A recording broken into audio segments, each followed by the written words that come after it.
And then I'm going to show you something kind of comical. Some of you guys are going to go, oh my goodness. That's exactly what mine looks like. No wonder I never see anything, but everything's on camera.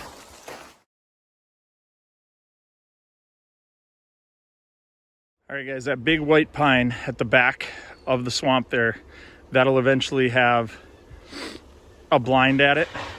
What we've got to figure out is how to make this swamp be a shooting lane without making it look like a shooting lane, okay? Because we want bucks to want to be down in here. So we're going to start by pushing this edge back right here, give them some browse. This is the north side of mature timber, so it's not going to grow back very fast, which is a good thing, because I'd like to leave these willows here. That's really, I mean, you can pay to mow them down if you really wanted to, but that's where our buck sign is. That's where he's rubbing around in here. So if he has a reason to go from the timber to the willows on the right, and he can lay in behind some of those, he's gonna love it, okay? This is what we gotta try to get a look into without changing it too much. Because a big mistake that I often see is guys will come in and they'll just pay the mulcher to mulch it all down, give me a shooting lane in here, and they just wipe out everything that is in the way of the view. So they totally change the quality of an area for the mature buck that they think they can hunt out of this area, and they end up totally killing it. So you can see here, we've got to make, I mean, look at that. This is one of 3 rubs I've found on 1,000 acres. We've got lots of wolves. We need a wolf season real bad. But you can see here, what we've got to try to get is some kind of a view all the way through this without changing the quality of the area. So I'll show you the after when we get there. Okay, there's our hunter access road up there. Here's our huge white pine. So we're gonna put the blind on this side because the white pine is leaning left. So if it ever does go over, I don't want it to wipe this stand out.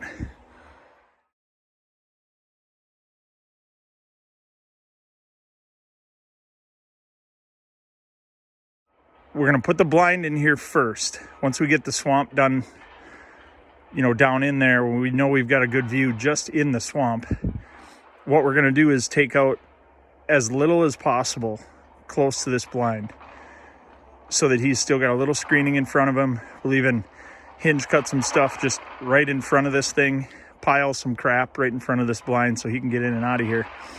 But you can hear the grind going on down there and see the lane in that marsh. We've got, to camera right, we've got water and more bedding over there with a swamp pinch.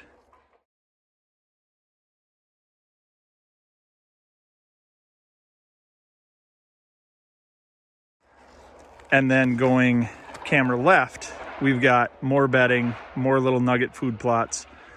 So this buck can live down here away from food plots, but he's got his own pond right next to his beds.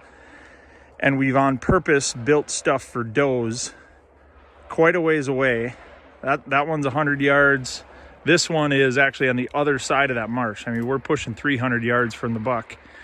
So we don't have any high quality food right in this near vicinity, and that's on purpose. Because the more food we put into a spot, the more does are going to show up, and he'd rather be all by himself out here in charge of his own destiny with wolves. He doesn't want fawns around smelling stuff up and dicking around and being loud.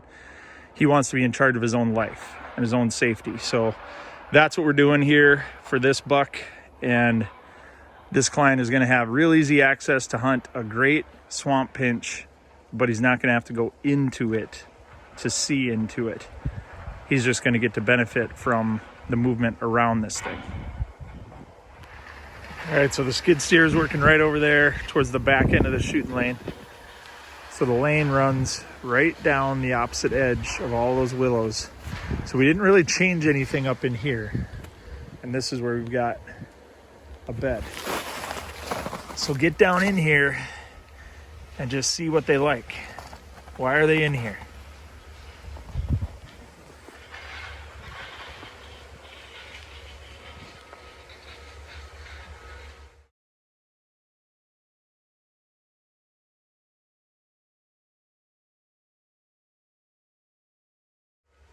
Wind is going to swirl because they've got marsh all the way around them. This is a peninsula that sticks out into this marsh. And then I'm going to show you something kind of comical.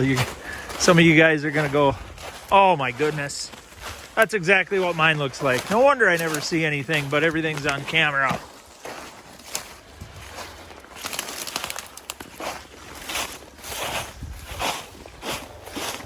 So here's his habitat. And the nice thing about a marsh, everybody thinks deer like swamps. Well, they don't like swamps just because they're swamps. They want water and they want food. The nice thing about a swamp is there's always water and there's always sun, so there's always food. So it's not that swamps in and of themselves are great things for deer. They just provide the sun and the water where bucks are. Like I was saying, that bucks are really, really going to make sure that they have a water source. That's just what I find no matter where I go. I'm going to take you guys over to what we finished on the back side of this lane. And the reason we went on the south side of this marsh next to mature timber, that's probably 30-year-old aspen. Another 30 years till harvest, so I'd hate this stuff. The reason we went there is because we won't get as much growth on this side, but you guys can see what the problem is with this particular stand location. Yeah, there's a lot of buck sign down here for sure, but if you just stroll down the road over there from the cabin and wander all the way through this stuff to get up into your stand, well, you already blew whatever out of here. You know, they knew you were coming, and they were either laying in that bed that we just saw right over there on the peninsula, or they're up under here.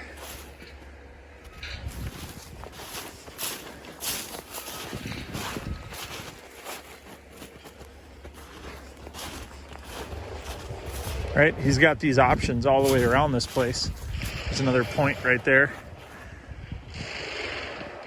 So what we'll do to enhance this is, I mean, we don't have to do a whole lot, but I do want to increase the access in and out of here for bucks. Just blow holes open where we can get them started out of their bedding area.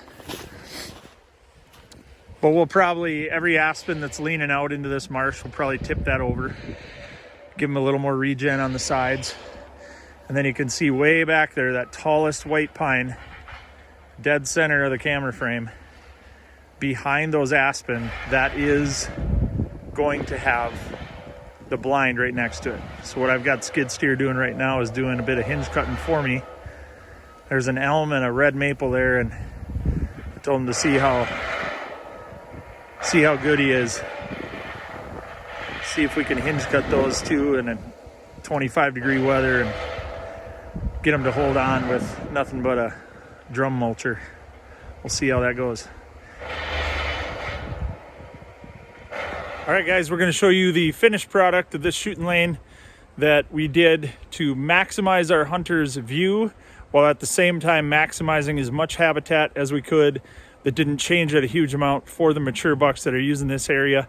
This is a spot that we did not want to ruin. We didn't just want to open it all the way up and then make him not feel safe in here. So that's hopefully what we did. So as I do the final walkthrough here, we really appreciate it if you guys would like and subscribe. This is what we do for you all the time. We want to take you on client properties so that hopefully something matches what you have on your property and it helps you the very next season. Check out the final walkthrough here. This is Jake Bull, the Habitat Pro. We are in northern Minnesota today. Get out and enjoy creation, guys. Good luck this season and God bless.